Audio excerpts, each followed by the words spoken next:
राम राम। कवि विजय कुमार सिंह की एक कविता स्मरण आती है। एक अनजाने देश में जब भी मैं चुप होकर रह जाता हूँ, अपना मन उल्लास से भरने देश तुम्हें ही गाता हूँ।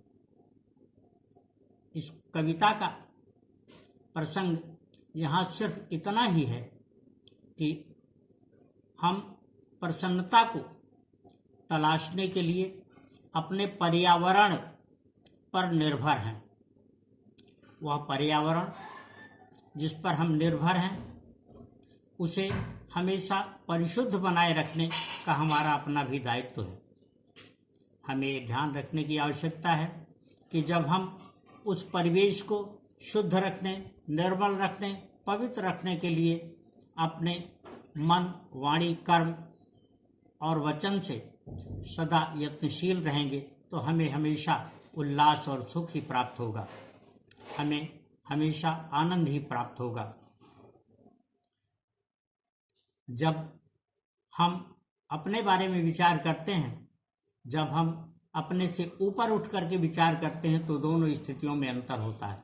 स्वयं के बारे में विचार करते समय बहुधा हम मनुष्य अपने को एक विशेष घेरे में केंद्रित कर लेते हैं। इसके ठीक विपरीत दूसरों के बारे में विचार करने वाले लोग जब उसके बारे में सोचते हैं तो यह उनके अपने से ऊपर की बात होती है।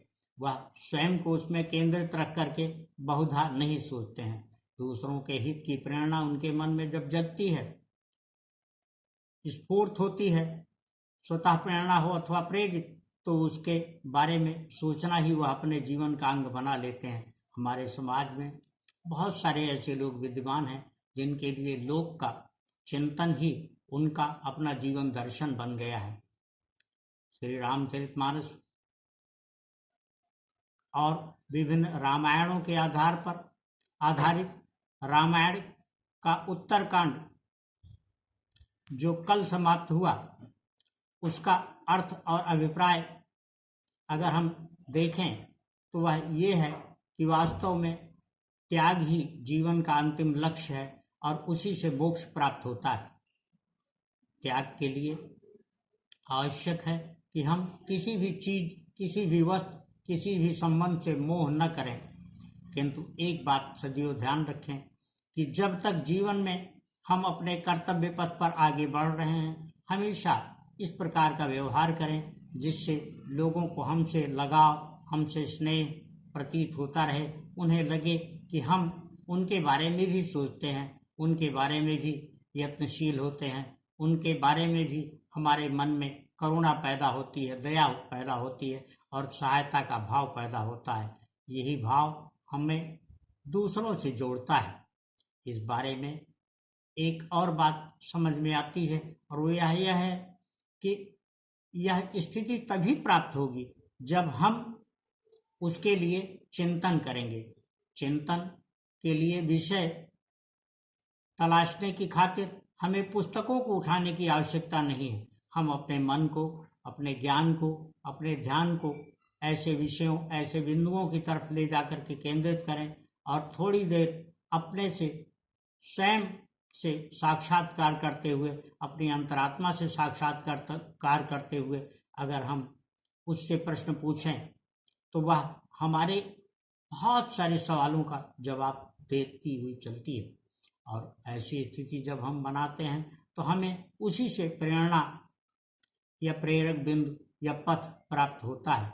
इस क्षेत्र में बढ़ते हुए या ध्यान में रखने की आवश्यकता है कि यह स्थिति तभी बनती है जब हम प्रेम को अपने जीवन में समझें।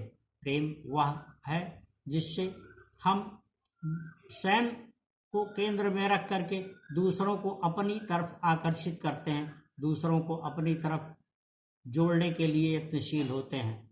यही जीवन हमें सिखाता है। जीवन अकेले होने का अर्थ नहीं है। जीवन एकांत में वास करने का नहीं है।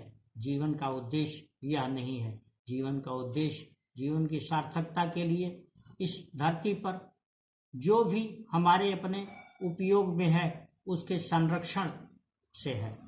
और जब हम उसके बारे में यत्नशील होते हैं तो परिवेश को सुंदर बनाने की प्रेरणा हम में जगती है, वह स्वतः स्फूर्त होती है और हमको ये लगता है कि इस परिवेश को बनाए रखना चाहिए, क्योंकि यही पर्यावरण हमें उल्लास और आनंद देता है। आनंद की स्थिति वास्तव में वह है जो सुखों पर आधारित तो है, किंतु सुखों पर पूरी तरह से वह निर्भर नहीं है, बल्कि हमारे मन में आनंद तब होता है जब हम दूसरों के सुख में सुख तलाशने की कोशिश करते हैं, दूसरों के दुख में दुखी होते हैं, दूसरों की पीड़ा हमको कष्ट पहुंचाती है, दूसरों की समस्याएं हमको कुछ सोचने के लिए प्रेरित करती हैं कि हम उसका समाधान किस प्रकार से तलाशें, कैसे करें। हम जीवन में मनुष्य के रूप में वही कर सकते हैं जो हमारे अपने संपर्क, हमारे अपने संबंध, हमारे अपने परिवेश, हमारे अपने आसपास के क्षेत्र में हो, किंतु हम उन विषयों की तरफ नहीं सोच सकते जो हमारे सामने नहीं है, क्योंकि अमूमन ध्यान उसी पर जाता है जो हमारे समक्ष होता है, जो हमारे सम्मुख होता है, जो हमारे सामने घटित होता है। इसलिए उन घटनाओं से भी शिक्षा या प्रेरणा लेने की आवश्यकता होती है।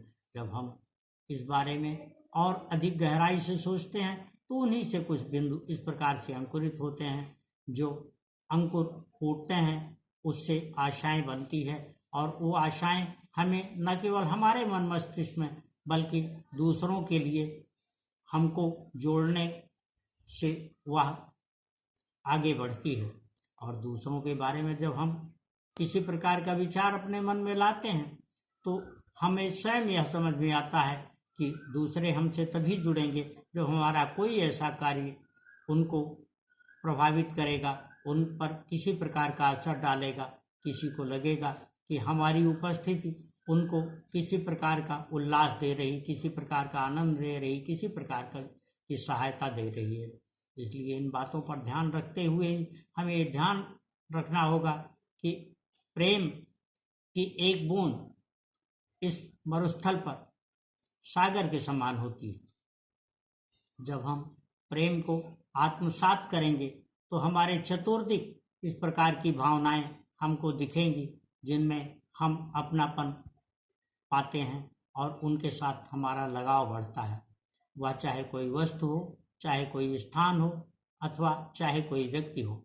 संबंधों के संबंध में कल हमने अपने मन, अपने मस्तिष्क और अपने मनोयोग के आधार पर जो समझा था उसके बारे में बातें की थी, किंतु आज सबसे आवश्यक बात यह समझ में आई कि हमें किसी भी चीज़ का मोह करते हुए नहीं चलना है, मोह करके नहीं रखना है, बल्कि मोह हमारा वहीं तक हो जहाँ तक हमारे कर्तव्य हों, जहाँ तक हम अपनी क्षमता से आगे कुछ कर सकें, आगे कुछ बढ़ सकें और लोगों के लिए हितकारक बन सकें, जिससे लोगों का कल्याण हो और लोगों को सुख मिले।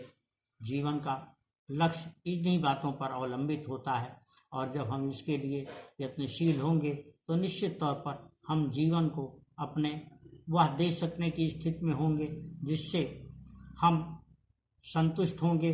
और संतुष्ट की स्थिति जब हमारे समक्ष उत्पन्न होगी, संतुष्टि हमें प्राप्त हो चुकी होगी, हम संतोष हासिल कर चुके होंगे, तो हमारे मन में उसके प्रति विमोह पैदा होगा। विमोह हमें मोक्ष की तरफ ले जाता है, और वह मोक्ष वास्तव में जो मुझे समझ में आता है वह यही है कि ऐसा हो जब हमारी आत्मा इस देह का परित्याग करने लगे तो मन में यह विचार न पैदा हो कि काश मैं अपने जीवन में अमुक वस्तु, स्थान अथवा व्यक्ति से संबंध का लाभ प्राप्त कर सकता। राम राम।